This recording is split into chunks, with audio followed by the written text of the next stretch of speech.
എല്ലാവർക്കും നമസ്കാരം. 5th സ്റ്റാൻഡേർഡിലെ 4th യൂണിറ്റായ ക്ലോത്തിങ് ത്രൂ ദ ഏജസ് എന്നുള്ളതിൻ്റെ 3rd പാർട്ടാണ് ഇന്നിവിടെ ചർച്ച ചെയ്യാൻ പോകുന്നത്.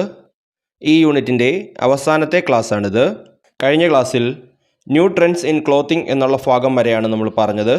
അതിലെ വൈവിധ്യമാർന്ന വസ്ത്രങ്ങളെ പറ്റിയുള്ള കാര്യങ്ങൾ വരെ പറഞ്ഞു നിർത്തിയിരുന്നു. ഒരു ചെറിയ ക്ലാസ്സാണിത്. അടുത്തതായിട്ട് നമുക്ക് വസ്ത്രധാരണവുമായി ബന്ധപ്പെട്ട് അല്ലെങ്കിൽ വസ്ത്രങ്ങളുമായിട്ട് ബന്ധപ്പെട്ട് പറയുമ്പോൾ അതിനെ ബേസ് ചെയ്തിട്ടുള്ള തൊഴിലുകൾ ഏതൊക്കെയാണെന്നുള്ളതാണ്. അത് നിങ്ങൾക്ക് അറിയാവുന്നതാണ്. ഫാഷൻ ഡിസൈനിങ്, എംബ്രോയിഡറി ആണ് നമുക്കിതുമായിട്ട് ബന്ധപ്പെട്ട് ഉള്ള തൊഴിൽ എന്ന് പറയുന്നത്. പ്രധാനപ്പെട്ട 2 ജോലി എന്ന് പറയുന്നത്. അതിൻ്റെ പടമാണ് നമുക്ക് അവിടെ തന്നിരിക്കുന്നത്. ഫാഷൻ ഡിസൈനിങ് എന്താണെന്ന് നിങ്ങൾക്കറിയാം. ഇപ്പം തന്നെ പലതരത്തിലുള്ള ഒരു വലിയ മേഖലയാണ് ഫാഷൻ ഡിസൈനിങ് എന്ന് പറയുന്നത്. അപ്പോൾ വസ്ത്രത്തിൻ്റെ ഒരു തൊഴിൽ സാധ്യതയാണത്. അതുപോലെ എംബ്രോയിഡറി വർക്കുകൾ, അത് ചെറിയ രീതിയിൽ ചെയ്യുന്നതുകൊണ്ട് വലിയ മെഷീനിൽ ചെയ്യുന്ന എംബ്രോയിഡറി വർക്കുകളൊക്കെ ഉണ്ട്.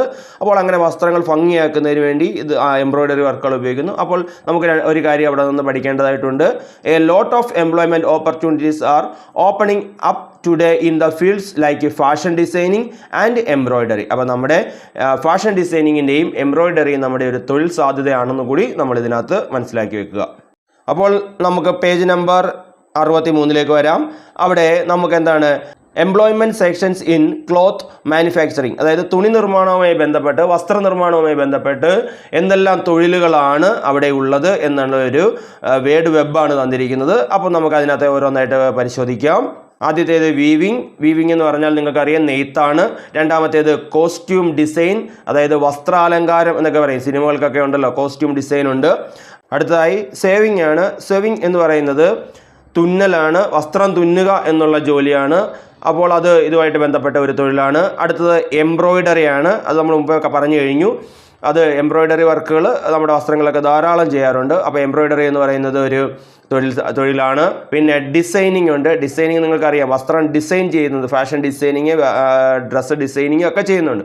അപ്പോൾ അതൊരു തൊഴിൽ സാധ്യതയാണ്. അടുത്തത് ഡൈയിങ് എന്ന് പറഞ്ഞാൽ നമ്മുടെ വസ്ത്രങ്ങളുടെ കളർ ചേർക്കുക, അതിനെയാണ് നമ്മൾ ഡൈയിങ് എന്ന് പറയുന്നത്.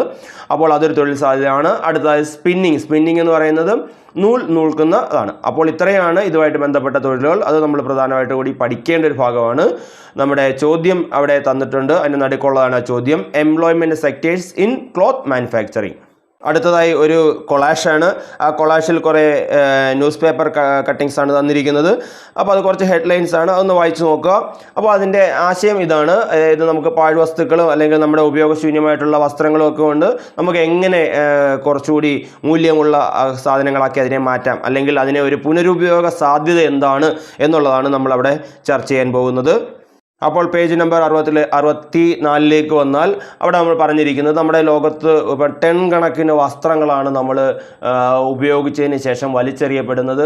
അതുതന്നെ നമുക്ക് പരിസ്ഥിതിക്ക് വളരെ ബുദ്ധിമുട്ടുണ്ടാക്കുന്ന, അല്ലെങ്കിൽ ദോഷമുണ്ടാക്കുന്ന കാര്യങ്ങളാണ് നമുക്കറിയാം. പ്ലാസ്റ്റിക് പോലെ ദോഷമുള്ളതല്ല എങ്കിൽ പോലും വസ്ത്രങ്ങൾ ഒരു വലിയ ദോഷം ഉണ്ടാക്കുന്നുണ്ട്, പാഴ്വസ്ത്രങ്ങൾ എന്ന് പറയുന്നത്. അപ്പോൾ അതിനെ നമുക്ക് വീണ്ടും എങ്ങനെ പുനരുപയോഗം ചെയ്യാം എന്നുള്ളതാണ് നമുക്കിവിടെ പടത്തിൽ തന്നിരിക്കുന്നത്. അപ്പോൾ അവിടെ ഒരു എംബ്രോയിഡറി വർക്ക് പോലെ ചെയ്ത് അത് പഴയ വസ്ത്രങ്ങളെടുത്ത് കട്ട് ചെയ്ത് നമ്മുടെ ഭിത്തികളിലൊക്കെ തൂക്കിയിടക്കത്തക്ക രീതിയിലേക്ക് ആക്കുന്നു.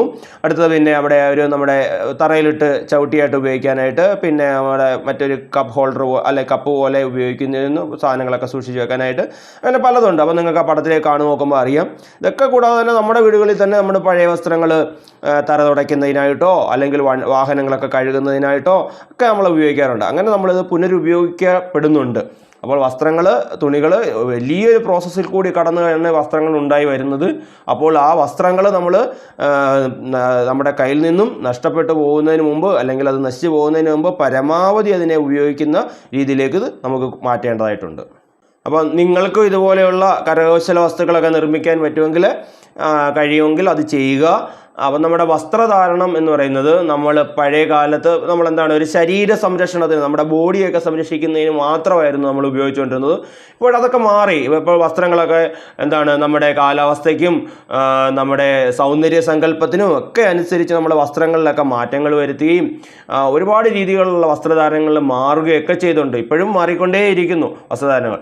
അപ്പോൾ നമുക്കൊരു വസ്ത്രം ധരിച്ചു കഴിയുമ്പോൾ, ഒരു ഇഷ്ടമുള്ള വസ്ത്രം ധരിച്ചു കഴിഞ്ഞാൽ നമുക്കൊരു അഭിമാനമാണ് തോന്നാറുള്ളത്. അല്ലെങ്കിൽ അതേപോലെ നമുക്കൊരു ആത്മവിശ്വാസം തോന്നാറുണ്ട്. അപ്പം നമ്മുടെ വസ്ത്രത്തിനനുസരിച്ച് നമുക്കൊരു അഭിമാനവും ആത്മവിശ്വാസം വർദ്ധിക്കും, നമ്മൾ ഇഷ്ടമുള്ള വസ്ത്രങ്ങളൊക്കെ ധരിക്കും. അങ്ങനെയൊക്കെയുള്ള വസ്ത്രത്തിന് നമുക്ക് നമ്മുടെ ജീവിതത്തിൽ ഒഴിച്ചുകൂടാൻ കഴിയാത്ത, നമുക്ക് മാറ്റാൻ പറ്റാത്ത രീതിയിലുള്ള ഒരു സ്വാധീനം നമ്മളിൽ ചെലുത്തിയിരിക്കുകയാണ്. വരും കാലങ്ങളിൽ നമ്മൾ ഏതെല്ലാം രീതിയിൽ നമ്മുടെ വസ്ത്രങ്ങളിലെ ഫാഷനുകളും ഒക്കെ മാറുന്നു എന്ന് നമ്മൾ കണ്ടു തന്നെ അറിയേണ്ടിയിരിക്കുന്നു. നമുക്കത് ഇപ്പോൾ പ്രവചിക്കാൻ പോലും കഴിയാത്ത രീതിയിലായിരിക്കും അതിലെ മാറ്റങ്ങൾ ഉണ്ടാവാൻ പോകുന്നത്. അപ്പോൾ നമ്മുടെ 4th യൂണിറ്റിൻ്റെ 3rd പാർട്ട് അവസാനിച്ചിരിക്കുകയാണ്. ഈ യൂണിറ്റും പൂർണ്ണമായി തീർന്നിരിക്കുകയാണ്. അപ്പോൾ ഇതിനകത്ത് പ്രധാനപ്പെട്ട കാര്യങ്ങളെല്ലാം പറഞ്ഞിട്ടുണ്ട്. ഇതിനകത്ത് നിങ്ങൾക്ക് എന്തെങ്കിലും സംശയങ്ങളോ മറ്റു കാര്യങ്ങളോ ഉണ്ടെങ്കിൽ കമൻ്റായിട്ട് രേഖപ്പെടുത്തുക. ഓണപരീക്ഷകളുടെ പോർഷൻ നമ്മൾ കവർ ചെയ്തിരിക്കുകയാണ്. 4th യൂണിറ്റ് വരെയാണ് നമുക്ക് ഓണം എക്സാമിനേഷന് വേണ്ടിയിട്ട് വേണ്ടത്. അപ്പോൾ ഇനി അടുത്ത ക്ലാസ്സുകളിലൊക്കെ നമ്മൾ നമ്മുടെ ക്വസ്റ്റ്യൻ പേപ്പർ വർക്കൗട്ട് ചെയ്യുക. ഇതിന് നമുക്ക് പുതിയ ക്വസ്റ്റ്യൻ പേപ്പർ ഇല്ല എങ്കിൽ പോലും നമുക്ക് ലഭ്യമാകുന്ന സോഴ്സിൽ നിന്നുള്ള ക്വസ്റ്റ്യൻ പേപ്പറുകളൊക്കെ എടുത്തതിന് ശേഷം അത് വർക്കൗട്ട് ചെയ്ത് അപ്പോൾ ഏതെല്ലാം രീതിയിൽ ചോദ്യങ്ങൾ ചോദിക്കാം എന്നുള്ള കാര്യങ്ങളും കൂടി നമുക്ക് അടുത്ത ക്ലാസ്സിൽ ഉൾപ്പെടുത്താം. അപ്പോൾ ഞാൻ ഇത്രയും പറഞ്ഞ കാര്യങ്ങളെല്ലാം നിങ്ങൾക്ക് മനസ്സിലായി എന്ന് ഞാൻ പ്രതീക്ഷിക്കുന്നു. ഇതിനകത്ത് എന്തെങ്കിലും സംശയങ്ങളോ മറ്റു കാര്യങ്ങളോ ഉണ്ടെങ്കിൽ നിങ്ങൾക്ക് കമൻ്റായിട്ട് രേഖപ്പെടുത്താം. നിങ്ങളുടെ എന്ത് സംശയങ്ങൾക്കും മറുപടി നൽകുന്നതാണ്.